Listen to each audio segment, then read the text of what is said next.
আয়াতের আলোকে আমরা সাইয়েদনা ইব্রাহিম আলাইহিস সালামের জীবনে ঘটে যাওয়া কিছু বিষয় থেকে আমাদের জন্য কি শিক্ষা, লেসন আছে, রিমাইন্ডার এন্ড মেসেজ আছে, এগুলো জানার চেষ্টা করব এই চমৎকার রজনীতে। সবাই শুনতে রাজি আছেন তো? শেষ পর্যন্ত থাকবেন নাকি ওঠা বসা? হ্যাঁ, কেউ উঠবেন না তো? বিশৃঙ্খলা করবেন না তো? কথা দিলেন? আচ্ছা, এই আয়াতে আল্লাহ বলছেন, আমি আমার খলিল ইব্রাহিমকে অনেক পরীক্ষা করেছিলাম জীবনে। তার পুরো জীবনটা ছিল পরীক্ষাময় জীবন, আর এই প্রতিটা পরীক্ষায় আমার খলিল ইব্রাহিম সফলতার সাথে উত্তীর্ণ হয়েছে। একটাতেও সে ফেল করে নাই, সবগুলাতে পাস। চিল্লায় বলেন, সবগুলাতে শুধু সিম্পল পাস না, golden A plus, GPA 5, first class first, global award পেয়েছেন। গ্লোবাল অ্যাওয়ার্ডটা দিয়েছে কে? আমরা জানার চেষ্টা করব কি অ্যাওয়ার্ড পেলেন তিনি আল্লাহর কাছে, কি তার এত মহিমা, কি তার জীবনী, biography and life sketching of prophet Abraham. সাইয়েদনা ইব্রাহিম আলাইহিস সালামের জীবনে কি ঘটে গেল এই কোরআনের ভিতরে আছে না নাই? রব্বুল আলামিন বলেন, ওয়াইয বিতালা ইব্রাহিম রাব্বুহু বিকালিমাতিন ফাতাম্মাহুন্না ক্বালা ইন্নী জাঈলুকা লিন-নাসি ইমামা। আল্লাহ বললেন, ও নবী, স্মরণ করুন সেই সময়ের কথা যখন আমি আমার ইব্রাহিমকে অনেকগুলো বিষয়ে পরীক্ষা করলাম, আর আমার ইব্রাহিম প্রতিটা পরীক্ষায় সফলতার সাথে উত্তীর্ণ হলো। ফলাফল স্বরূপ আমি ইব্রাহিম রে বললাম, ইব্রাহিম, তোমারে আমি গোটা বিশ্বের মানুষের নেতা বানাইয়া দিলাম। পরীক্ষার ফলাফলে আল্লাহ কি বললেন? তোমার আমি কি বানাইলাম? নেতা। নেতা হওয়া এত সোজা না। লিডারশিপ কোয়ালিটিটা অনেক গুরুত্বপূর্ণ কোয়ালিটি, এটা চাইলেই পাওয়া যায় না। এটা নিজেকে তিলে তিলে পরীক্ষায় উত্তীর্ণ করে, কষ্টি পাথর দিয়ে যাচাই বাছাই হওয়ার পরে নিজেকে প্রমাণ করে করে নেতা হতে হয়। চিৎকার করে বলেন ঠিক কিনা? আল্লাহ বললেন, আমি আমার খলিল রে খালি পরীক্ষার উপর পরীক্ষা নিলাম। যারে আল্লাহ ভালোবাসে বেশি তার জীবনে পরীক্ষাও। বিশ্বনবীরে আল্লাহ বুঝাতে চাইলেন, ও আমার নবী, আপনার জীবনটা পরীক্ষাময়। এত পরীক্ষা দেখে বিচলিত হওয়ার কিছু নাই, টেনশনে পড়ার কিছু নাই, নিরাশ হওয়ার কিছু নাই। আপনার পিতা ইব্রাহিমকেও এরকম অনেকগুলো আমি পরীক্ষা নিয়েছি, আর প্রতিটা পরীক্ষায় আমার ইব্রাহিম খলিল সফলতার সাথে উত্তীর্ণ হয়েছে। আসাদুন নাসি বালাআন আল আম্বিয়া, এই পৃথিবীতে সবচেয়ে বেশি বালা মুসিবত আর পরীক্ষা আসে নবীদের। কাদের? সুম্মাল আমসাল ফাল আমসাল, এরপরে সিদ্দিকিনদের, শুহাদাদের, সালেহিনদের। ইবতালা আর রাজুলু হাসাবা দীনি, ব্যক্তির দিনদারি যত বেশি তার উপর আল্লাহর পরীক্ষাও। এজন্য মুমিন পরীক্ষাতে ভয় পায় না, মুমিন কখনো বিচলিত হয় না। মুমিন ভরসা রাখে একজনের উপর। চিল্লায় বলেন তিনি কে? আল্লাহ বললেন, পরীক্ষার পর পাহাড় সম পরীক্ষা দিয়ে আমি আমার খলিল ইব্রাহিমকে যাচাই করেছি। একটা পরীক্ষায় ইব্রাহিম ফেল করে নাই, প্রতিটা পরীক্ষায় পাস। এগুলো বলে বলে বিশ্বনবীর আল্লাহ সান্ত্বনা দিচ্ছেন, নবী, ওরা আপনারে গালি দেয় জাদুকর বলে, ওরা আপনারে গালি দেয় গণক বলে, ওরা আপনারে কবি বলে গালি দেয়, ওরা আপনারে পাগল বলে গালি দেয়, একটার পর একটা পরীক্ষায় আপনি জর্জরিত হচ্ছেন। নবী, আপনার পিতা ইব্রাহিম তো এর চেয়েও বেশি পরীক্ষায় পড়েছে। দুনিয়াতে আমরাও যারা পরীক্ষার শিকার, আমরাও সাইয়েদনা ইব্রাহিমের জীবনী থেকে শিক্ষা নেওয়ার দরকার আছে না নাই? গালি আসবে, মন্দ কথা আসবে, বিপদ আসবে, জেল জরিমানা আসবে, ঝুঁকি আসবে। এই ঝুঁকি আর রিস্কের মধ্য দিয়ে কালিমার দাওয়াতের প্রচারের কাজ করতে হবে। চিল্লা এখন ঠিক কিনা? এটাই মুমিনের বৈশিষ্ট্য।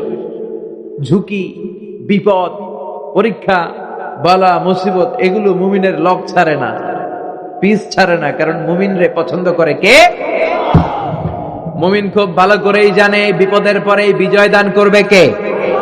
রাত্রি যত গভীর হয়, সুবহে সাদিকের সময় কাছে আসতে থাকে, গর্ভবতী নারীর পেটের ব্যথা যত বাড়তে থাকে, নতুন মেহমান দুনিয়ায় আসার সময় ঘনাতে থাকে, তেমনি ইসলামের পক্ষে যারা কথা বলে তাদের উপর বিপদ, ঝুঁকি, অত্যাচার, অনাচার যত বাড়তে থাকে, কালেমার বিজয়ের সময়টাও কাছে আসতে থাকে। কাছে আসতে থাকে।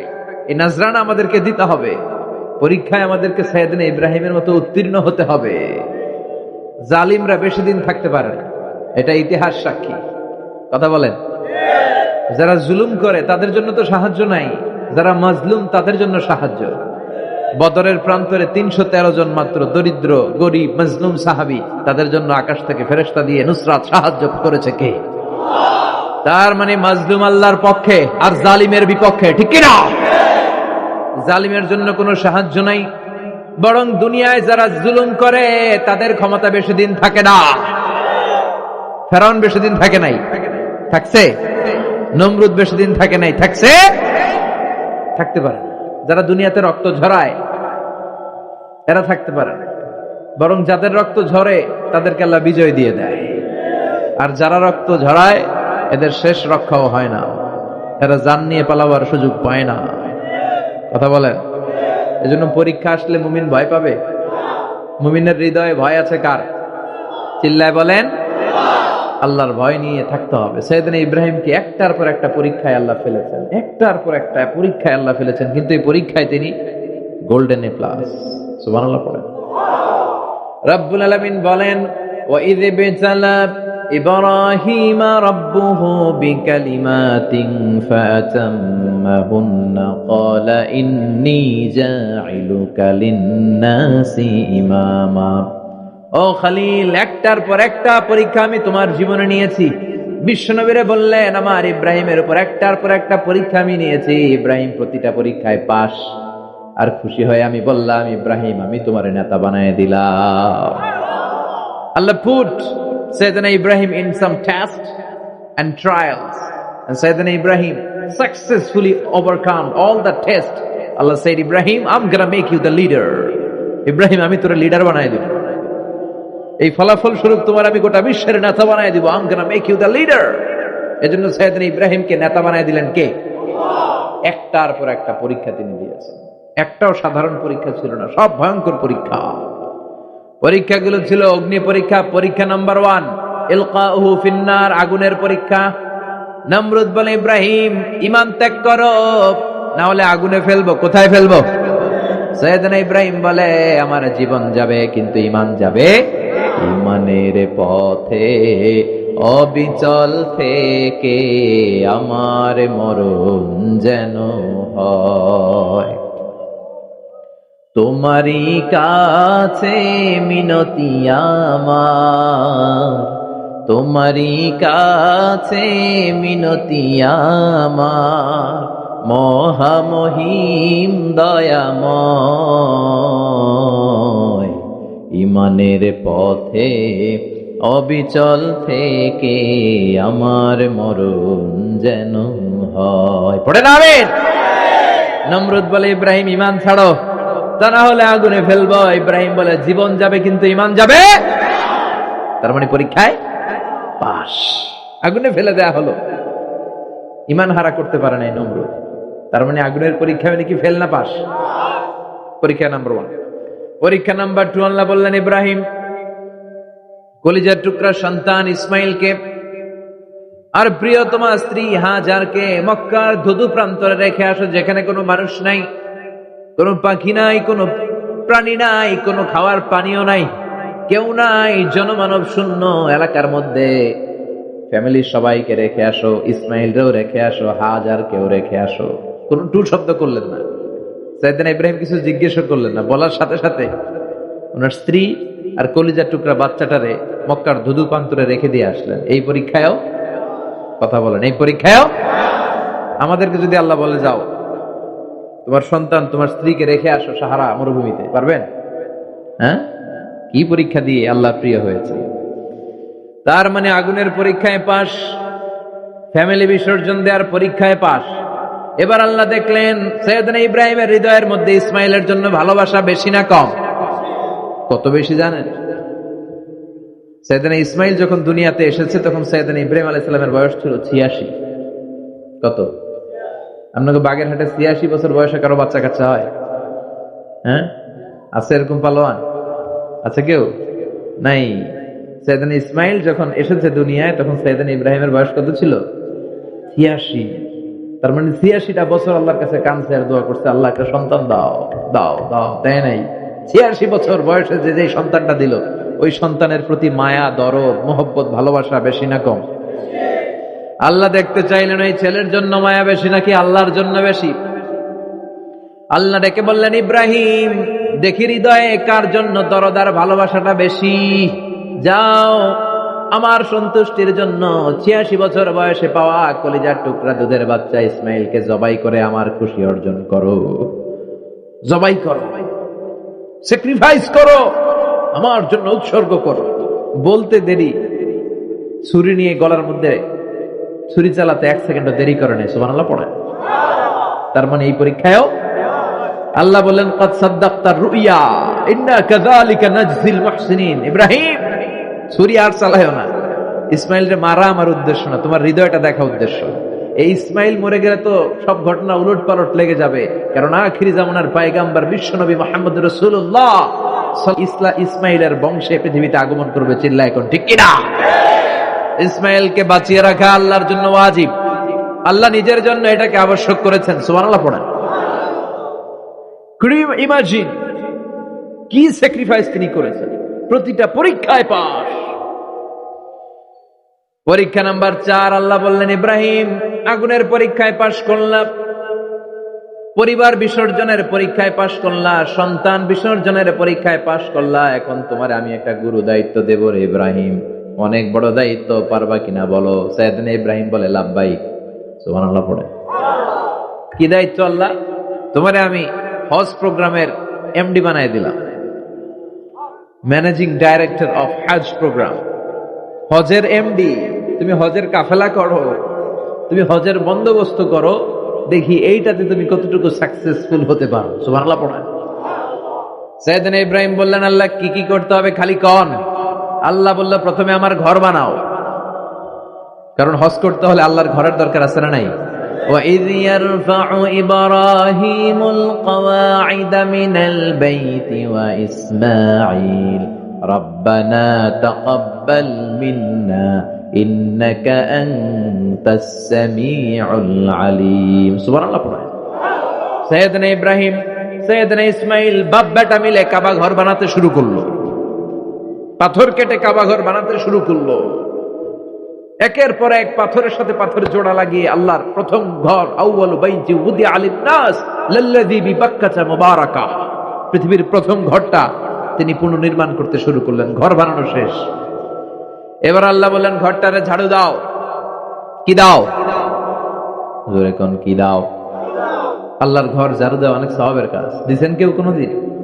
নাকি খালি মুয়াজ্জিন হুজুরের ধমকান? হ্যাঁ, ঝাড়ু দেন নাই কেন? ওই বেটা খাদেম, ঝাড়ু দিলি না কেন? এরকম ডাকাইত আছে না নাই? খালি মুয়াজ্জিনের দোষ, খালি খাদেমের দোষ।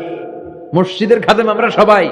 আপনি হতে পারেন সেক্রেটারি, হতে পারেন সভাপতি, হতে পারেন মেম্বার অফ দা পার্লামেন্ট, সব লোকগুলো আল্লাহর মসজিদের খাদেম। চিল্লায় বলেন ঠিক কিনা?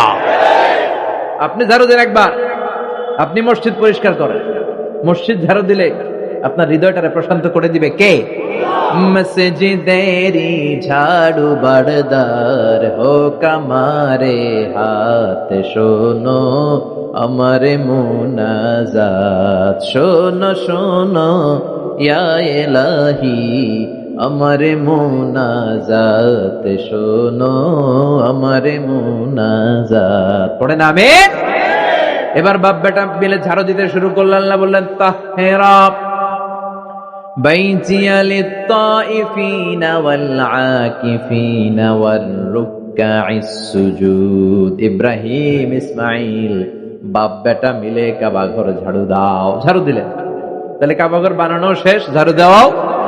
এবার আল্লাহ বললেন, হজের আজান দাও। কি দাও? وَأَذِّنْ فِي النَّاسِ بِالْحَجِّ يَأْتُوكَ رِجَالًا وَعَلَى كُلِّ ضَامِرٍ يَأْتِينَ مِنْ كُلِّ فَجٍّ عَمِيقٍ। সুবহানাল্লাহ পড়েন। وَأَذِّنْ فِي النَّاسِ بِالْحَجِّ। ইব্রাহিম কাবা ঘর বানালাম, ঘরটারে ঝাড়ু দিয়ে তাওয়াফকারী, রুকুকারী, সিজদাকারী, ইতিকাফকারীদের জন্য পরিচ্ছন্ন করলা। এবার হজের জন্য আজান দাও। হজ যে করা লাগবে একটা ঘোষণা দাও। সাইয়েদনা ইব্রাহিম বলে, আল্লাহ এমন জায়গায় ঘর বানাতে বললেন এখানে মানুষ নাই, প্রাণী নাই, কেউ নাই, কাউরে দেখা যায় না। কার সামনে হজের ঘোষণা দেব, হজের আজান দেব?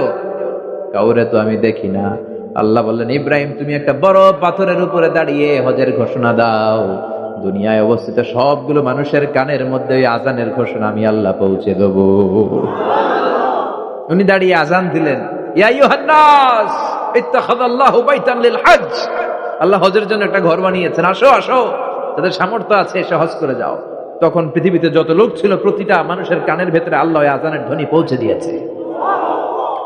আমরা যারা ছিলাম না, আমরা ওই সময় ছিলাম, কয়েছিলেন আলামুল আরওয়াহে, রুহের জগতে, রুহের জগতেও আমরা যারা ছিলাম আমাদের কানের মধ্যে এই ধ্বনিটা পৌঁছে দিয়েছে কে?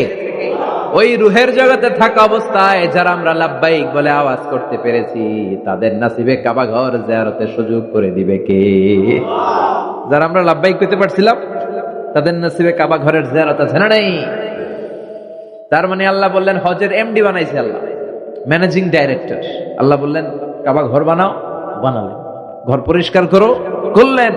আজান দাও, আজান দিলেন। তার মানে হজ প্রোগ্রামের যে দায়িত্ব এই পরীক্ষায়ও, কথা বুঝে নাই মনে হয়, হজ প্রোগ্রামের দায়িত্ব এটাতেও পাস। একটার পর একটা পরীক্ষা দিয়েছে। সব শেষে আল্লাহ পরীক্ষা নিলেন, ইব্রাহিম তোমার বয়স এখন 80 বছর, এবার নিজ হাতে তুমি সুন্নাতে খাতনা করো। কি করো? নিজ হাতে সুন্নাতে খাতনা। সহিহ বুখারীর বর্ণনা, ইখতাতানা সাইয়েদনা ইব্রাহিম আলাইহিস সালাম ওহু ইবনু 80 সানা বিল কদম। কুঠার দিয়ে নিজ হাতে নিজের লজ্জাস্থানের সামনের চামড়ার অংশটা কেটে তিনি নিজ হাতে 80 বছর বয়সে নিজের সুন্নাতে খাতনা করেছেন। এমনি এমনি আল্লাহর প্রিয় হয় নাই, এমনি এমনি আল্লাহ লিডার বানায় নাই। আল্লাহ এমনি বলে নাই I'm gonna make you the leader, ওটা বিশ্বের মানুষের নেতৃত্ব দেওয়ার জন্য আমি তোমারে তৈরি করেছি। এমনি হয় নাই, একটার পর একটা পরীক্ষা দিয়ে নিজেকে প্রমাণ করার মধ্য দিয়ে তিনি নেতৃত্বের আসনে আসীন হয়েছেন। চিৎকার করে বলেন ঠিক কিনা? সে আল্লাহ ডেকে বললেন, গোলাম এই ইব্রাহিমের জীবনে তোমাদের জন্য আমি আদর্শ রেখে দিয়েছি। আমি পৃথিবীর বুকে কয়েকজন নবীকে সিলেক্ট করেছি, তার মধ্যে ইব্রাহিমের মর্যাদা আছে রাডাই। ওনার ফ্যামিলি, ওনার যে ফ্যামিলিটা, it's a blessed family ever in the world. পৃথিবীর সবচেয়ে বরকতময় ফ্যামিলির একটা ফ্যামিলি। এই ফ্যামিলি যেখানেই হাত লাগাইছে ওটা বরকত হয়ে গেছে, যেটা ধরছে মাটি সোনা হয়ে গেছে। কি বরকত! সাইয়েদনা ইব্রাহিম আলাইহিস সালামের পায়ের ছোঁয়া লেগেছিল একটা পাথরে। তিনি যখন কাবা বানাচ্ছেন আর উপরে ওঠে না, বানাতে বানাতে আর নাগাল পায় না, বললেন আল্লাহ এবার কি করি? এই পাথরে দাঁড়িয়ে তুমি কাবা বানাও। বলা হয় যে এই পাথরটা এত শক্তিশালী ছিল, ওনার উপরে ওঠা দরকার লিফটের মতো পাথরটা উপরে উঠে যেত, নিচে নামা দরকার নিচে নেমে যেত। আবার এই পাথরের জায়গাটাকে আল্লাহ তাআলা নামাজের মুসল্লা বানিয়ে দিয়েছেন, আমাদের জন্য নামাজের মুসল্লা। ওয়াত্তাখিযু মিন মাকামি ইব্রাহিমা মুসাল্লা। আল্লাহ বললেন গোটা বিশ্বের সব মুমিনদের জন্য মাকামে ইব্রাহিমরে আমি মুসল্লা বানায় দিলাম। বিশ্বনবী যখনই তাওয়াফ করে 2 রাকাত নামাজ পড়তেন, মাকামে ইব্রাহিমের সামনে এসে 2 রাকাত সালাত পড়তেন। আমরাও যারা তাওয়াফ করি, প্রতিটা তাওয়াফের পরে এই মাকামে ইব্রাহিমের সামনে এসে নামাজ পড়তে হয়, জানেন না? পড়ছেন না আপনারা? হাজিরা পড়তে হয়। এই পাথরটা এখনো আছে।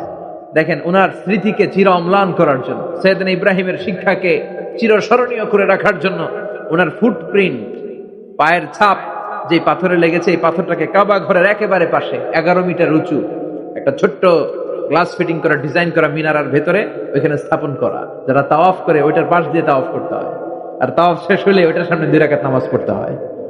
বরকত আছে না নাই? ওনার পা লাগছে, এই জায়গা হয়ে গেছে মুসল্লা। এবার ওনার ছেলের পা লাগছে মরুভূমিতে, ওইটা হয়ে গেছে জমজমের কূপ। সাইয়েদনা ইসমাইল ওনাকে রেখে হাজার দৌড়াদৌড়ি শুরু করলেন, সাফা থেকে মারওয়া, মারওয়া থেকে সাফা। আহা, এখন এয়ার কন্ডিশন করা, 4 তলা এয়ার কন্ডিশন করা, তো সুন্দর পরিবেশ, এরপরে দৌড়াতে দৌড়াতে আমাদের ঘাম ছুটে যায়। না জানি সাইয়েদাতুনা হাজার কি কষ্ট করে সেখানে দৌড়াদৌড়ি করেছিলেন, না জানি উনার কি কষ্ট পোহাতে হয়েছিল। উনি সাফা থেকে মারওয়া একবার, মারওয়া থেকে সাফা একবার 60টা চক্কর দিলেন। এই 60টা চক্কর, এই দৌড়াদৌড়িটা আল্লাহর কাছে এত ভালো লেগেছে, কিয়ামত পর্যন্ত সব হাজীদের জন্য এই জায়গায় দৌড়াদৌড়ি করাটা আল্লাহ ওয়াজিব করে দিয়েছে। এটা না করলে আপনার হজই হবে না, এখানে দৌড়াদৌড়ি করা ওয়াজিব। দেখেন ওনার ওয়াইফের কাজ কত বরকতময়, উনি দৌড়াদৌড়ি করছেন, এখন আমাদের হজে যে দৌড়াদৌড়ি করা লাগে। সুবহানাল্লাহ পড়বেন না? সাইয়েদনা ইসমাঈল আলাইহিস সালামকে মরুভূমির মধ্যে রেখে উনি দৌড়াদৌড়ি করলেন, পানি নাই, পানির অভাব, দৌড়ে আসলেন, এসে দেখে সাইয়েদনা ইসমাঈল আলাইহিস সালামের পায়ের ধাক্কায় জমজমের পানি বেরোতে শুরু করছে, কল কল কল কল করে আওয়াজ। সাইয়েদনা ইব্রাহিম, ইসমাঈল, হাজার এরা আরবি ভাষা জানতেন না, এরা সুরিয়ানি ভাষার মানুষ ছিলেন। কোন ভাষার? সুরিয়ানি ভাষা। তো পানি দেখে হাজার খুব অবাক, কিরে এত সুন্দর পানি, এই পানি তো মরুভূমির বালিতে লেগে সব শুকিয়ে যাবে, পানি যাতে না শুকায় উনি বালি চারদিক দিয়ে উঁচু করে এরকম বাঁধ দিতে লাগলেন, বাঁধ দিচ্ছেন আর ওনার সুরিয়ানি ভাষায় বলতে লাগলেন ঝাম ঝাম, মানে হচ্ছে থাম থাম, ঝাম মানে স্টপ, থাম থাম, কেফ, আরে পানি চলে যাস না, চলে গেলে তো পানি ব্যবহার করতে পারবো না, ঝাম ঝাম ঝাম ঝাম। ওনার মুখনিসৃত এই ঝাম ঝাম শব্দ দুইটা আল্লাহর এত ভালো লাগলো, কিয়ামত পর্যন্ত এই কুয়ার নাম আল্লাহ ঝামঝামের কুয়া বানায় দিলেন। এটার নাম বিইরু ঝামঝাম। বিষ্ণু বললেন মা উ ঝামঝাম লিমা শুরিবা লাহু, এই জমজমের পানির এত বরকত, যেই রোগের নিয়ত করে এই পানি খাবেন ওই রোগ থেকে শেফা দিবে কে? আবার বিষ্ণু বললেন ইন্নাহা শিফ তুআমু তুআমিন শিফাউ সুকমিন ইন্নাহা মুবারাকা, এই জমজমের পানি গোটা বিশ্বের সব পানির মধ্য থেকে সব চাইতে বরকতের পানি, এই পানির মধ্যে রোগের জন্য চিকিৎসা আছে, মানুষের ক্ষুধা লাগলে এটার ভেতরে খাবারের উপাদান আছে। পৃথিবীর সব পানি শুধু তৃষ্ণা নিবারণ করে, শুধু জমজমের পানি তৃষ্ণাও নিবারণ করে, ক্ষুধাও নিবারণ করে। জাপানের কিছু জিওলজিস্ট, ভূতত্ত্ববিদ গবেষণা করে পেয়েছে এই পানির মধ্যে ফুড সাপ্লিমেন্টারি আছে, মানে খাদ্যের পরিপূরক, কিছু না খাইয়ে এই পানি খাইলে ক্ষুধা নিবারণ হয়ে যাবে। আবার বিশ্বনবীকে যখন সিনা চাক করা হবে, মেরাজ রজনীতে সাইয়েদনা জিবরাইল বিশ্বনবীর গলা থেকে নাভি পর্যন্ত পুরোটা কেটে হৃদয়টা বের করে এই ঝামঝামের পানি দিয়ে ধৌত করেছিলেন। তার মানে এই ফ্যামিলি যেইখানে হাত লাগাইছে ওইখানে বরকত আছে না নাই? যেখানে হাত ওইখানে বরকত। বাবা পা লাগাইছে মাকাম ইব্রাহিম, ছেলে পা লাগাইছে ঝমঝমের কুয়া, হাজার দৌড়াদৌড়ি করেছে, আস-সা'য়ু বাইনা সাফা ওয়াল মারওয়া হজের মধ্যে ওয়াজিব করে দিয়েছে কে? আবার আল্লাহ বললেন ওয়াজআলনা ফি যুররিয়াতিহিন নুবুওয়াতা ওয়াল কিতাব, আমি খুশি হয়ে এই ইব্রাহিমের বংশের মধ্যে নবুয়ত দিয়েছি, আবার কিতাবও দিয়েছি। সুবহানাল্লাহ বলেন। তিনি নবুয়ত দিয়েছেন। পৃথিবীতে যত নবী আসছে সব সাইয়েদনা ইব্রাহিমের নাতিপুতি, সব কি বিশ্বাস হয় না? এই পৃথিবীতে যত পয়গম্বর এসেছেন তার 99.99% নবীরাই ওনার ছেলে আর নাতিপুতি। চিল্লায় পড়েন আল্লাহু আকবার। এজন্য ওনারে বলা হয় আবুল আম্বিয়া, father of the all prophets, সব নবীদের বাবা। ওনার বয়স যখন 86 তখন আল্লাহ সাইয়েদনা ইসমাইলকে দিলেন। বয়স যখন 100 তখন সাইয়েদনা ইসহাক আলাইহিস সালামকে আল্লাহ দিলেন। এইদিকে ইসমাইল, এদিকে সবাই বলেন এদিকে, এদিকে সবাই বলেন এটা, এটা ইসহাক। পৃথিবীতে যত নবী এসেছে সব ইসহাকের চ্যানেলে এসেছে, সাইয়েদনা ইসহাক আলাইহিস সালামের চ্যানেলে এসেছে। সাইয়েদনা ইসমাইলের চ্যানেলে নবী নাই, কোন নবী নাই, নবী ছাড়া চ্যানেল। আর এখানে যত হাজার হাজার লক্ষাধিক নবী এসেছে সব নবী ইসহাক আলাইহিস সালামের চ্যানেলে যারা এসেছে সব নবীরা অন্যান্যদেরকে বলে যাইতো, তার উম্মতকে বলে যেত যে সবশেষে একজন নবী আসবে, তিনি হবেন সর্বশ্রেষ্ঠ নবী, তিনি হবেন সর্বশ্রেষ্ঠ নবী। তো এদের এই চ্যানেলে এত নবী, এরা ভাবছে ওই সর্বশেষ নবীটাও এদিক দিয়েই আসবে, কিন্তু আল্লাহ হাজার হাজার লক্ষ নবী এই চ্যানেলে পাঠালেন, কিন্তু সর্বশেষ নবীটা এইখানে পাঠালেন না। সর্বশেষ চ্যানেলের নবীটা আল্লাহ এই চ্যানেলে পাঠায় দিলেন। সর্বশেষ নবীটা সাইয়েদনা ইসমাইলের চ্যানেলে এসেছে। এজন্য ওরা হচ্ছে বানি ইসরাইল আর আমরা হচ্ছি বানি ইসমাইল। সুবহানাল্লাহ পড়বেন না? উনার ধর্ম, উনার চেইন থেকে ইহুদিবাদ, খ্রিস্টবাদ, ইসলাম, এই তিন ধর্মের জন্য। ইহুদিবাদও আল্লাহর দেয়া ধর্ম, খ্রিস্টবাদও আল্লাহর দেয়া ধর্ম, কিন্তু আল্লাহর দেয়া শরীয়তের উপর ওরা অবশিষ্ট থাকে নাই, থেকেছে শুধু ইসলাম, ঠিক কিনা? এজন্য আমরা প্রত্যেক নামাজে পড়ি গায়রিল মাগদুবি আলাইহিম ওয়ালাদ-দাল্লিন। ও আল্লাহ, গায়রিল মাগদুব, যাদের উপর তোমার রাগ ক্রোধ, তাদের পথ আমরা চাই না, ওরা হলো ইহুদিরা। ওয়ালাদ-দাল্লিন, আর যারা ভ্রষ্ট তাদের পথও চাই না, এরা হলো নাসারারা। তিন ধর্মের গোড়া সাইয়েদনা ইব্রাহিমের সাথে লেগেছে। এজন্য এই তিন ধর্মকে একসাথে বলে কম্পারেটিভ রিলিজিয়ন, তুলনামূলক ধর্মতত্ত্বের ভাষায় অ্যাব্রাহামেটিক ফেইথ। কি বলে? অ্যাব্রাহামেটিক ফেইথ বলে। এজন্য ওনাকে বলা হয় আবুল আম্বিয়া। সব নবীরা এই চ্যানেলে এসেছে। তার মানে সব নবী সাইয়েদনা ইব্রাহিমের নাতিপুতি। আবার এই প্রতিটা নবীর জন্য আল্লাহ তাআলা আকাশ থেকে কিতাব নাজিল করেছেন। চিল্লায় বলেন ঠিক কিনা? আল্লাহ বলে, ইব্রাহিম তোমারও আমি কিতাব দিলাম। সাইয়েদনা ইব্রাহিম আলাইহিস সালামের উপর কিতাব আছে না নাই? ওই কিতাবের নাম কি? কে পারে? ইন্না হাযা লাফিস সুহুফিল উলা সুহুফি ইব্রাহিম ওয়া মূসা। সুহুফি ইব্রাহিম, সাইয়েদনা ইব্রাহিমকে আল্লাহ তাআলা সহিফা দান করেছেন। চিল্লায় পড়েন আল্লাহু আকবার। আবার এই নবীর নামে আল্লাহর কোরআনে একটা সূরা আছে না নাই? কথা কন, কি নাম সূরা? সূরা আলিফ লাম রা। কিতাবুন আনজালনাহু ইলাইকা লিতুখরিজান নাসা মিনাল যুলুমাতি ইলান নূর। সুবহানাল্লাহ পড়েন। আলিফ লাম রা। I have revealed this holy and sacred book unto you in order to lead the mankind out of darkness into the light. ও নবী, আমি এই কিতাবকে আপনার কাছে পাঠিয়েছি অন্ধকারাচ্ছন্ন মানুষগুলোকে অন্ধকার থেকে আলোর দিকে নিয়ে যেতে। এই কোরআনের ভেতরে আলো আছে না নাই? সবকিছুর সমাধান আছে না নাই? সমাধান চাও যদি জীবনে মরণে, ফিরে যাও খুঁজে নাও চোখ রাখো কোরআনে। সুবহানাল্লাহ পড়েন। বাংলায় চোখ রাখবেন? কই রাখবেন? সমাধান চাও যদি জীবনে মরণে, ফিরে যাও খুঁজে নাও চোখ রাখো কোরআনে। ঠিক কি না? If you want the solution this dunya and akhirah, go back, have a look to the holy Quran. সুবহানাল্লাহ পড়েন। কি নবী আল্লাহ বানালেন, ওই নবীর নামে আল্লাহ একটা সূরা দিলেন। আবার আল্লাহ বললেন, ও দুনিয়ার মুসলমানেরা শোনো, তোমাদেরকে মুসলমান বলে নাম করেছে এই সাইয়েদনা ইব্রাহিম। ঠিক কি না? আবার এই নবী সাধারণ কোন নবী নয়, এই নবী হলো তোমাদের জাতির পিতা। আমাগো জাতির পিতা কেডা? কথা কন আরো জোরে, সবাই মিলে বলেন, মিল্লাতা আবিকুম ইব্রাহিম হুয়া সাম্মাকুমুল মুসলিমিন। মিল্লাতা আবিকুম ইব্রাহিম, তোমাদের জাতির পিতার নাম, আমাদের জাতির পিতার নাম হুয়া সাম্মাকুমুল মুসলিমিন, তিনিই তোমাদেরকে মুসলমান নামকরণ করেছে। আবার আল্লাহ বললেন, আসলিম ইব্রাহিম, তুমি সবাইরে মুসলমান বানাও, আগে নিজে মুসলমান হও। আসলিম ক্বালা আসলামতু লিরাব্বিল। ও ইব্রাহিম তুমি মুসলমান হও বলার সাথে সাথে ইব্রাহিম বলে, আল্লাহ দেরি নাই, আমি মুসলমান হয়ে গেলাম। ইহুদিরা দাবি করতো সাইয়েদনা ইব্রাহিম নাকি ইহুদি। নাউজুবিল্লাহ পড়বেন না? খ্রিস্টানরা দাবি করতো সাইয়েদনা ইব্রাহিম নাকি খ্রিস্টান। আল্লাহ বলে, মা কানা ইব্রাহিমু ইয়াহুদিয়াও ওয়ালা নাসরানিয়াও ওয়ালাকিন কানা হানিফাম মুসলিমা।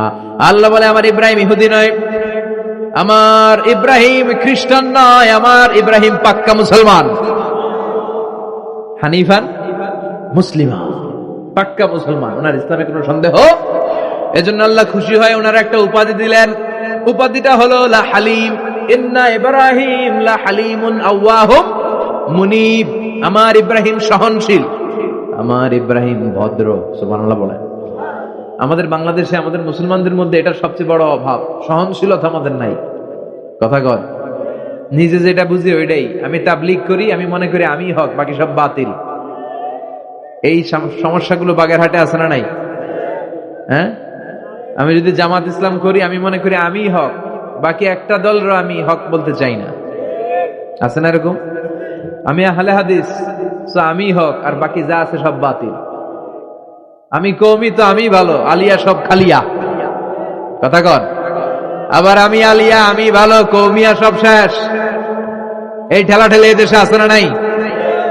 এক ইসলাম, এক নবী, এক কোরআন, এরপর সহনশীলতা নাই। সে অন্য নেশাবে পড়ুক, সে অন্য মতদর্শের হোক, সে তো আমার ভাই। সবচেয়ে বড় পরিচয়, সেও মুসলিম, আমিও মুসলিম। এই চিন্তাটুকু নাই। আল মুমিনুনা ইখওয়া, ব্রাদারহুড, ভ্রাতৃত্বের এই বন্ধনটা আমাদের মধ্যে নাই। আমরা একে অপরকে গালিগালাজ করতে দেরি করি না, একটু চিন্তা করি না। কাফের বলে ফতুয়া দিতেও দেরি করি না। কথা কন, ফতুয়া আছে না নাই? কয় তুই কাফের 10 কারণে, তুই কাফের 20 কারণে। তোর দাদা কাফের, তোর নানা কাফের, তোর পীর সাহেব হুজুর কাফের, আছে না নাই? তোর এই কাফের পীর সাহেব মারা গেলে এই পীর সাহেবের যে কবরে শোয়ানো হবে, ওই কবরের উপরে যে ঘাস উঠবে, ওই ঘাস যে গরু খাবে, ওই গরুর যে দুধ খাবে, ওইটাও কাফের, আছে না নাই? খালি ফতুয়াবাজি। আল্লাহ বললেন আমার ইব্রাহিম ফতুয়াবাজি করে নাই। ইন্না ইব্রাহিম লা হালিমুন আওয়াহুম মুনিব, আমার ইব্রাহিম ছিল সহনশীল ভদ্র একজন নবী। চিৎকার করে বলতে হবে ঠিক কি না? আবার আল্লাহ বললেন আমার ইব্রাহিমকে আমি খলিল উপাধি দিয়েছি। ইত্তাখাযাল্লাহু ইব্রাহিমা খলিলা, আল্লাহ বললেন গোটা বিশ্বের মধ্যে থেকে কাউরে আমি খলিল বলে গ্রহণ করি নাই, একমাত্র ইব্রাহিমকে ছাড়া। ইব্রাহিম আলাইহিস সালামকে ছাড়া কাউরে আল্লাহ খলিল বানাইছে? খলিল মানে বন্ধু, খলিল মানে, সবাই বলেন খলিল মানে। সাইয়েদনা ইব্রাহিমকে বানাইছেন খলিল, আর বিশ্বনবীকে বানাইছেন হাবিব। বিশ্বনবীর কি বানাইছে? আর সাইয়েদনা ইব্রাহিম খলিল। বাপ বেটা একজন খলিল একজন হাবিব। বাপ কা বেটা সিপাহী কা ঘোড়া, কুছ না হতো থোড়া থোড়া, ঠিক কিনা? বাপ ভালো তার বেটা ভালো, তাই মা ভালো তার ঝি, গাই ভালো তার দুধ ভালো রে, দুধ ভালো তার ঘি। বাবা যদি ভালো হয় ছেলে ভালো, মা যদি ভালো হয় মেয়ে ভালো, গাই যদি ভালো হয় দুধ ভালো, দুধ ভালো তো ঘি ভালো। কথা বলেন? যেমন বাপ তেমন বেটা। বাবা হলেন খলিল, ছেলে হলো হাবিব। খলিল মানেও বন্ধু, হাবিব মানেও বন্ধু। খলিল মানে এমন বন্ধু যেই বন্ধু আল্লাহরে খুশি করার জন্য কাজ করে। কথা বুঝতে হবে। খলিল মানে এমন বন্ধু যেই বন্ধু আল্লাহরে খুশি করার জন্য কাজ করে। আর হাবিব মানে এমন বন্ধু যেই বন্ধুরে খুশি করার জন্য আল্লাহ নিজেই কাজ করে। কার দাম বেশি? হাবিবের দাম বেশি। সুবহানাল্লাহ কইবেন না? এই বাপ বেটার মধ্যে অনেক দিক দিয়ে মিল আছে না নাই? সাইয়েদনা ইব্রাহিম বাবা, বিশ্বনবী ওনার অধস্তন সন্তান। এই বাপ বেটার মধ্যে অনেক মহব্বত আছে না নাই? মিল আছে না নাই? আমি কোরআন হাদিস ঘেটে 60টা মিল পেয়েছি। কয়টা? সাইয়েদনা ইব্রাহিম আর বিশ্বনবীর মধ্যে 60টা মিল খুঁজে পাওয়া যায়। শুনবেন? হ্যাঁ, কষ্ট হচ্ছে না? 1 নাম্বার মিল হচ্ছে ফেস কাটিং এ মিল। সাইয়েদনা ইব্রাহিমের চেহারা যেমন ছিল, বিশ্বনবীর চেহারা প্রায় ওইরকমই ছিল। বিশ্বনবী যখন মেরাজ রজনীতে এক এক আকাশে এক এক নবীর সাথে দেখা করেছেন, দুনিয়ায় এসে সাহাবাদেরকে শোনাচ্ছিলেন এই নবী এমন, ওই নবী দেখতে এমন, এই নবীর চেহারা এমন, এরকম যখন বলছিলেন, সাইয়েদনা ইব্রাহিমের কথা যখন তিনি বলতে শুরু করলেন, উনি বললেন আম্মা ইব্রাহিম ফানজুরু ইলা সাহিবিকুম। আর সাইয়েদনা ইব্রাহিম দেখতে কেমন জানো? দেখতে চাইলে আমার দিকে তাকাও। তার মানে বিশ্বনবীর চেহারা যেমন ছিল, সাইয়েদনা ইব্রাহিমের চেহারা অনেকটা তেমন ছিল। এই চেহারার দিক দিয়ে ফেস কাটিং এ বাপ বেটার মধ্যে মিল আছে না নাই? 2 নাম্বার, এই কোরআনের ভেতরে রব্বুল আলামিন বিশ্বনবীর ক্ষেত্রে উসওয়ায়ে হাসানা ব্যবহার করেছেন, আবার সাইয়েদনা ইব্রাহিমের ক্ষেত্রেও উসওয়ায়ে হাসানা ব্যবহার করেছেন। লাকাদ কানা লাকুম ফি রাসূলিল্লাহি উসওয়াতুন হাসানা, তোমাদের জন্য রাসূলের জীবনে উত্তম আদর্শ আছে না নাই?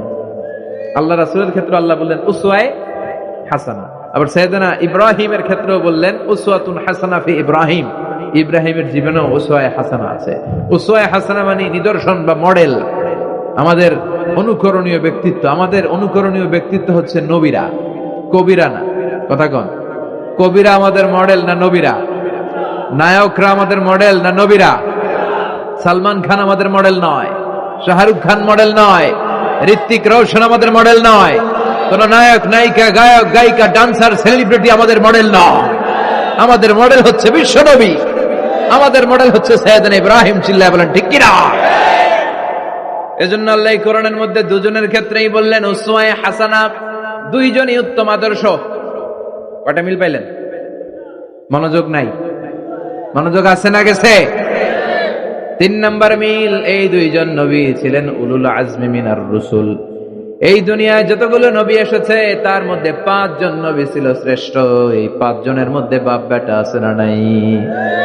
খেয়াল রাখবেন, উলুল আজমি মিনার রুসুল দৃঢ় প্রত্যয়ী নবী 5 জন। কারা? সাইয়েদনা নূহ, সাইয়েদনা ইব্রাহিম, সাইয়েদনা মূসা, সাইয়েদনা ঈসা, বিশ্বনবী মুহাম্মদ রাসূলুল্লাহ। এই 5 জন হচ্ছে উলুল আজমি মিনার রুসুল। এই 5 জনের মধ্যে বাপ বেটা 2 জন আছে না নাই? এরপরে বাপ বেটার মধ্যে আরেক মিল হচ্ছে বিনাউল কাবা। বাপ বেটা দুইজনই কাবা বানিয়েছে, বিশ্বনবী বানিয়েছে ছোট্টবেলায়, সাইয়েদনা ইব্রাহিম বানিয়েছে বৃদ্ধ বয়সে, ঠিক কিনা? বানাইছে না? বিশ্বনবী বানাইছে যখন বয়স একেবারে কম, কোন বর্ণায় 8, কোন বর্ণায় 10 বছরের বাচ্চা, বড় না ছোট? কথা কন। এই ছোট্ট মুহাম্মদ সাল্লাল্লাহু আলাইহি ওয়াসাল্লাম তিনি পাথর কেটে কেটে, পাথর কাঁধে নিয়ে বহন করে করে কাবা ঘর নির্মাণ করেছে। ওনার সমবয়স্ক বন্ধুরা তারাও বিশ্বনবীর সাথে পাথর টেনেছে, কিন্তু সবগুলা টানছে লুঙ্গি খুললা। কেমনে? কথা কন। ছোট বাচ্চারা লুঙ্গি খুলে ফেলে না? সবাই লুঙ্গি খুলে লুঙ্গি ভাঁজ করে কাঁধের মধ্যে রেখেছে, এরপরে কাঁধের উপর পাথর নিয়ে পাথর টেনেছে যাতে কাঁধে ব্যথা না পায়। কিন্তু বিশ্বনবী তো লুঙ্গি খোলেন না। সুবহানাল্লাহ পড়েন। বিশ্বনবীর লজ্জাস্থান কেউ দেখে নাই। হালিমাতুস সাদিয়া বিশ্বনবীর দুধমা, উনি বলেন, এই কোরাইশি মোহাম্মদকে আমি 5 বছর ঘরে রাখলাম, পাললাম। এই 5 বছরের জন্য ছোট্ট মোহাম্মদ একবারও কাঁদে নাই, ক্ষুধা লাগলেও কাঁদে না, ব্যথা পেলেও কাঁদে না, শুধু লজ্জাস্থানের জায়গা থেকে কাপড়টা একটু সরে গেলে চিৎকার দিয়ে ওঠে। কি নবী ছিলেন, কি লাজুক ছিলেন। আল হায়া ও শুবাতুম মিনাল ঈমান, এই লজ্জা ঈমানের অঙ্গ। এখন আমাদের মধ্যে লজ্জা শরম নাই। নারীদের পোশাকের বেহাল দশা। মশারি কি পাতলা, এর চেয়েও পাতলা। কথা কন। আমার বোনেরা, এই হেজাব ছেড়ে দিয়েন না, নেকাব ছেড়ে দিয়েন না, ওড়নাগুলো ছেড়ে দিয়েন না। এগুলো আপনাদের সম্মান, এগুলো আপনাদের মর্যাদা। এই হেজাব আপনার অধিকার, হেজাব আপনার অহংকার, হেজাব আপনার আভিজাত্যের প্রতীক, হেজাব আপনার রুচির প্রতীক। আপনি কতটুকু রুচিশীল, আপনি কতটুকু ভদ্র, মার্জিত, ডিসেন্ট ম্যানারে আপনি চলেন, এটা প্রমাণ করে দিবে আপনার হেজাব, আপনার পর্দা। চিল্লা এখন ঠিক কিনা? যারা নারী অধিকারের কথা বলে এরা নারীদেরকে ঠকায়। যারা নারী আন্দোলনের কথা বলে এরা নারীকে বিজ্ঞাপনের পণ্য বানায়, এমনি বেশি মেরা থাকে। উলঙ্গ, নেকেড, এরকম নারীদের দেহকে প্রদর্শন করে। এরা নারীকে ভোগের পণ্য বানায়, বিজ্ঞাপনের সস্তা পণ্য করে, রূপালী পর্দায় উলঙ্গ করে উপস্থাপন করে, আর সুযোগ পেলে ধর্ষণে সেঞ্চুরি করে। এদের ঘরেই নারীরা বেশি নির্যাতিতা। দেখবেন এদের ওয়াইফ নির্যাতিত হয় এদের দ্বারা, এদের ঘরের কাজের মেয়ে নির্যাতিত হয় এদের হাতে। কথা বলেন। ইসলাম যে নারীকে মর্যাদা দিয়েছে, গোটা বিশ্বের কেউ নারীকে এই মর্যাদা দিতে পেরেছে? বিশ্বনবী ছোটবেলায় কাবা ঘর নির্মাণে অংশগ্রহণ করেছেন। 10 বছর বয়সের মুহাম্মদ অন্যান্য সাথীদের সাথে পাথর টানে, সবাই লুঙ্গি খোলে কাঁধে রেখে, তারপরে পাথর টানে। বিশ্বনবী পাথর টানে লুঙ্গি না খোলে। সুবহানাল্লাহ। বিশ্বনবীর চাচা আবু তালেব বলে, এই ভাতিজা মুহাম্মদ করো কি? সবাই লুঙ্গি খুলছে, তুমিও খোলো। বিশ্বনবী কেন? আমি খুলুম না। বিশ্বনবী বলে খুলবো না। আবু তালেব বিশ্বনবীর লুঙ্গির গোছা ধরে টান মারছে খোলার জন্য। টান মারার আগে বিশ্বনবী বেহুশ হয়ে জমিনে পড়ে যায়। ওনার সিক্রেট অর্গান, লজ্জাস্থান কেউ দেখে নাই। সুবহানাল্লাহ পড়বেন না? তার মানে উনি কাবা ঘর নির্মাণের কাজ করেছেন ছোটবেলায়, আর সাইয়েদনা ইব্রাহিম করেছেন বয়স্ক হয়ে। সুবহানাল্লাহ কইবেন না? এরপরে আরেকটা মিল হলো, বাপ বেটা দুজনে হিজরত করেছেন। বিশ্বনবীও হিজরত করেছেন, সাইয়েদনা ইব্রাহিমও। বিশ্বনবী হিজরত করেছেন মক্কা থেকে মদিনায়। সাইয়েদনা ইব্রাহিমের জন্ম হয়েছে ইরাকের বাবেল নগরীতে। তিনি বাবেল থেকে হিজরত করে ফিলিস্তিন, ফিলিস্তিন থেকে মিশর, মিশর থেকে সৌদি আরব, ওখান থেকে মক্কা থেকে আবার মিশর, আবার বাবেল। সুবহানাল্লাহ। গোটা বিশ্বের সব আল্লাহওয়ালাদের, ইসলাম প্রিয়দের, ইসলামের পক্ষে শক্তি যারা, তাদের একই নমুনা। নিজ ঘরে পরবাসী, নিজ এলাকায় পরবাসী। হকের কথা বলার কারণে নিজ এলাকায় তারা থাকতে পারে না, নিজ ঘরে ঘুমাতে পারে না, বাধ্য হয়ে অন্য জায়গায় গা ঢাকা দিয়ে চলতে হয়। চিল্লা এখন ঠিক কিনা? বিশ্বনবীর জীবনে যে ঘটনা, সাইয়েদনা ইব্রাহিমের জীবনে একই ঘটনা। হিজরত করেছে, আল্লাহ বলে ওয়ালা তাহিনু ওয়ালা তাহজানু, ভয় নাই, চিন্তা নাই, আনতুমুল আ'লাউনা ইন কুনতুম মুমিনিন, বিজয় তোমাদের হবেই যদি তোমরা মুমিন হও। যদি তোমরা, তবে ঈমানটা হতে হবে পাক্কা ঈমান। ঈমান ঈমানে পার্থক্য আছে না নাই? কথা কন। যে ঈমানে প্রয়োজনে জ্বলে ওঠে না, যে ঈমান সত্য ন্যায়ের কথা বলে না, এরকম ঈমান আছে না নাই? পাপ দেখবে, অন্যায় দেখবে, কোনো কথা কয় না। নিজের মেয়ের বয়সী একটা মেয়েকে কিছু বখাটে ছেলেরা টিস করে, কিচ্ছু কয় না, পাশ দিয়ে হেঁটে চলে যায়, এরকম ডাকাত আছে না নাই? যেই মানে প্রয়োজনে জ্বলে ওঠে না, যেই মান সত্য ন্যায়ের কথা বলে না, যেই মান বাস্তবে নাই, যেই মান অন্তরে নাই, মুখে শুধু ফাঁকা বলি, কি করে তারে বলো ইমানে বলি, কি করে তারে বলো ইমানে বলি, কি করে তারে বলো ইমানে বলি। আছে না নাই? যে ইমান দিন কায়েমের আন্দোলনের ধার ধারে না, যে ইমান লেবাসধারী কোরআন হাদিস তাও পড়ে না, যে ইমান খাজার নামে মাজার গড়ে ফুলুস কামায়, এলাকায় তো নাই না? হ্যাঁ, ইয়াতের আমল করে ভীত না হয়, যে ইমান ইমানে ভুলে নাস্তিকতার মঞ্চে ওঠে, যে ইমান বাতিল মতের দোসর হয়ে ফায়দা লুটে, যে ইমান শুধুই কেবল খায় দায় আনন্দ করে, যে ইমান দেখে না যে ফিলিস্তিনে ভাইরা মরে, যে ইমান ময়দানে নাই, যে ইমানে বাস্তবে নাই, মুখে ফুটায় ফাঁকা বলি, কি করে তারে বলো ইমানে বলি, কি করে তারে বলো ইমানে বলি, কি করে তারে বলো ইমানে বলি। ঠিক কিনা? ইমান ইমানে পার্থক্য আছে। আপনারও ইমান, আর যারা এই ইমান রক্ষার জন্য জানবাজি রেখে ইসলামের কথা বলে, তার ইমান ও ইমান পার্থক্য আছে না? সাইয়েদনা ইব্রাহিম হিজরত করেছেন, বিশ্বনবীও হিজরত করতে বাধ্য হয়েছেন, তার মানে হিজরতের দিক থেকে মিল আছে না নাই? এরপরে বিশ্বনবী মুসলিমের বর্ণনায় বলেন, ইন্নী হারামতুল মদিনা কামা হারামা ইব্রাহিম মক্কা, আমি হারাম করছি মদিনা, সাইয়েদনা ইব্রাহিম হারাম করছেন মক্কা।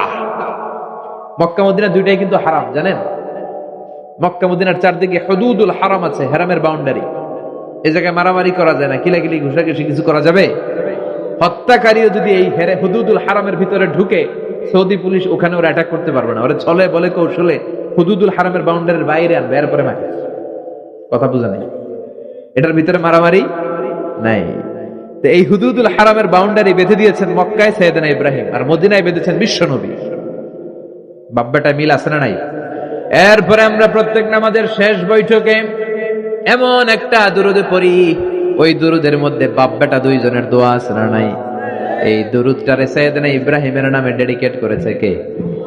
দুরুদটার নাম দুরুদে আমরা সবাই পড়ি, আল্লাহুম্মা সাল্লি আলা মুহাম্মাদ ওয়া আলা আলি মুহাম্মাদ কামা সাল্লাইতা আলা ইব্রাহিম ওয়া আলা আলি ইব্রাহিম ইন্নাকা হামিদুম মাজিদ। আমরা বলি, আল্লাহ সাইয়েদনা ইব্রাহিম আলাইহিস সালামের উপর, তার পরিবারের উপর যেমনি রহমত করেছেন, বিশ্ব নবীও তার পরিবারের উপর আপনি রহমত নাজিল করেন। এরপর পড়ি, আল্লাহুম্মা বারিক আলা মুহাম্মাদ ওয়া আলা আলি মুহাম্মাদ কামা বারাকতা আলা ওয়া আলা আলি ইব্রাহিম ইন্নাকা হামিদুম মাজিদ। সাইয়েদনা ইব্রাহিম তার পরিবারের উপর যেমন বরকত আপনি নাজিল করেছেন, বিশ্ব নবীও তার পরিবারের উপর এরকম বরকত নাজিল করে দেন। কয়টা মিল পাইছেন বাপ বেটার মধ্যে? কথা কন, মিল আছে না নাই? একজন খালিল, আরেকজন সুবহানাল্লাহ পড়েন আওয়াজ করে। এই সাইয়েদনা ইব্রাহিমকে আল্লাহ এত ভালোবেসেছেন, উনি ওনার জীবনে যত কথা কইছে আল্লাহ সব কোরআনে তুলে ধরছে। সুবহানাল্লাহ নাই?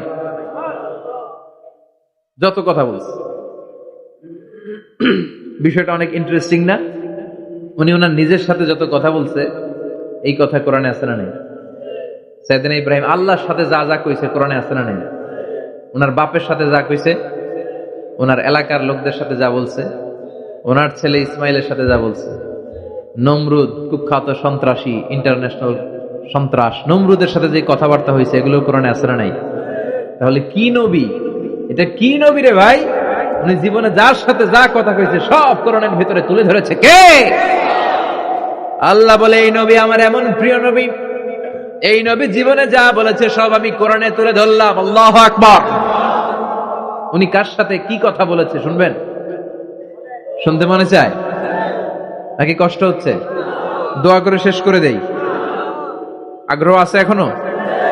আচ্ছা, উনি ওনার নিজের সাথে কি কি কথোপকথন করেছেন দেখেন। উনি যেই সমাজে এসেছেন, ওই সমাজটা ছিল শিরকের সমাজ, খালি মূর্তির পূজা। উনি তাকিয়ে দেখে কেউ করে মূর্তির পূজা, কেউ করে মাছের পূজা, কেউ করে গাছের পূজা, কেউ করে আগুনের পূজা, আবার কেউ করে গরুর পূজা। কথা কন। কিন্তু এগুলো দেখে উনি মিলাতে পারেন। উনি ভাবে মানুষ মূর্তির পূজা করে কেন, কেন মূর্তির পূজা করে?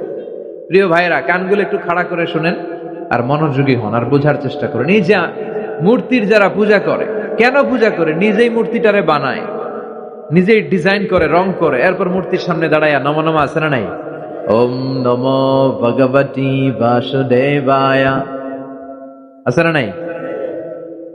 जो तो मिटाना चाहे जीवन का तृष्णा, सुबह शाम बोल बंदे कृष्ण कृष्ण कृष्ण।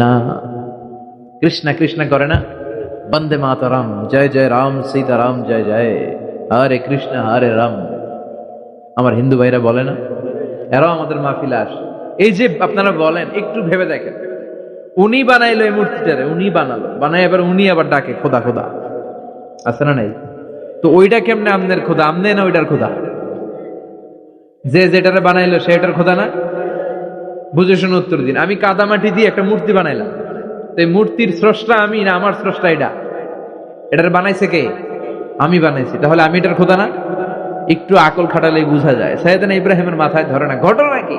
এরাই বানায় আবার এরাই কয় খোদা খোদা, ওনার মাথায় ধরে না। দেখেন, আপনার চিন্তা, আপনার অনুসন্ধান, আপনার রিসার্চ, আপনার ক্যালিবার, আপনার ইন্টেলেক্ট, আপনার সৃজনশীলতা, আপনার common sense. Common sense is very uncommon thing. আল্লাহ এটা সবাইরে দিছে, এটা ঘাটাইলেই আপনি স্রষ্টারে চিনতে পারবেন। স্রষ্টারে পাওয়ার জন্য ডক্টরের ডিগ্রি লাগে না। আপনি সাগরের দিকে তাকান, ঝর্ণার দিকে তাকান, পাহাড়ের দিকে তাকান, পাখির দিকে তাকান, ওই পাখির মধ্যে আল্লাহর নিদর্শন আছে না নাই? ঝর্ণা ঝর্ণা ঝর্ণা রে, বলনা বলনা বলনা রে, কার বিরহে পাগল পাড়া তুই, কার মিলানে ফুল ফসলে ভরারে তোর দুকুল ভুই, কার মিলানে ফুল ফসলে ভরারে তোর দুকুল ভুই। ঝর্ণা ঝর্ণা ঝর্ণা রে, বলনা বলনা বলনা রে, কার বিরহে পাগল পাড়া তুই। সুবহানাল্লাহ পড়েন। ঝর্ণার দিকে তাকান, সাগরের দিকে তাকান, পাহাড়ের দিকে তাকান, তাকালেই বুঝবেন সামওয়ান ইজ কন্ট্রোলিং এভরিথিং। একজন আছে মহাব্যবস্থাপক, যিনি গোটা বিশ্বের সবকিছু নিয়ন্ত্রণ করছেন। চিল্লায় বলেন, তিনি কে? এভাবে চিন্তা আর অনুসন্ধানের মধ্য দিয়ে সাইয়েদনা ইব্রাহিম মহাসত্যের সন্ধান পেয়েছেন। আমরা চিন্তা করি না, আমরা সিলে কান লয়ে গেছে, সিলের পিছনে দৌড়াই। কানটা আছে না নাই একবার হাত দিয়ে টাচ করারও প্রয়োজন বোধ করি না। এরকম ডাকাইতে আছে না নাই? চিন্তা করেন। আল্লাহ বলে এই কোরআনের ভেতরে চিন্তাশীলদের জন্য রয়েছে নিদর্শন। চিন্তাশীলদের জন্য নিদর্শন আছে, সাইন, অনেক সাইন আছে। সাইয়েদনা ইব্রাহিম ওনার চিন্তা, কমন সেন্সকে কাজে লাগালেন। কি রে, মূর্তির পূজা করে কেন? মূর্তি তো ওরা বানালো। এরপর সাইয়েদনা ইব্রাহিম দেখে কিছু লোক আছে গাছের পূজা করে। কিসের পূজা? গাছের পূজা করে। আবার যখন কাঠের দরকার হয়, গাছ কোপাইয়া সাফ করে ফেলায়। পূজা করে গাছের, যখন কাঠের দরকার, লাকড়ির দরকার, খোদারে কোপায়া কি করে? টুকরো টুকরো করে ফেলে। উনি অবাক হয়, ঘটনা কি? এইটারে খোদা মানে, আবার এটারে কোপায় কেন? উনি দেখলেন কিছু লোক আগুনের পূজা করে। কিসের পূজা? আগুনের পূজা। আবার পূজা শেষে আগুনের মধ্যে পানি ঢাললে আগুন আর নাই। তো খোদা কি এরকম উদাও হয়? ওনার মাথায় ধরেন। এরপর দেখলেন কিছু লোক গরুর পূজা করে। আছে না নাই? আবার যখন পায়ে জুতা বানানো দরকার, গরুরে কোবায়া মাইরা গরুর চামড়া দিয়ে পায়ে জুতা বানায়। খোদার চামড়া দিয়ে জুতা। কথা বুঝে নাই মনে হয়। আমার হিন্দু ভাইরা, আমার প্রিয় ভাইরা, গরুকে পূজা করে। হিন্দু ভাইরা মনে হয় চামড়ার জুতা পড়ে না। কথা কয় না? তো ওরা যে চামড়ার জুতা পরে, এই চামড়া কার চামড়া? খোদার চামড়া। ওদের খোদার চামড়া। আহা, খোদার চামড়া দিয়া পায়ে জুতা বানায়। কত বড় বেয়াদব, কত বড় সাহস ওদের! একটু আকল আর কমন সেন্স খাটালেই বুঝা যায়। সুবহানাল্লাহ পড়ে। এরপরে দিন গড়িয়ে যখন রাত আসলো, সাইয়েদনা ইব্রাহিম দেখলেন আকাশের মধ্যে ধ্রুব তারা জ্বলজ্বল করে জ্বলে। এলাকার সবাই ধ্রুব তারার ইবাদত করে। তখন তিনি তার নিজের সাথে কি কি কথা বললেন, কোরআনে আছে না নাই? নিজের সাথে নিজের আলাপচারিতার দরকার আছে, নিজের সাথে নিজের বোঝাপড়ার দরকার আছে। আপনার বিবেককে আপনি প্রশ্ন করলে বিবেক আপনারে ঠকাবে না, বিবেক আপনাকে সঠিক পথই দেখাবে। এটা আল্লাহর দেয়া নেয়ামত, এই আকল, এই কমন সেন্স। চিল্লায় কোন ঠিক কিনা?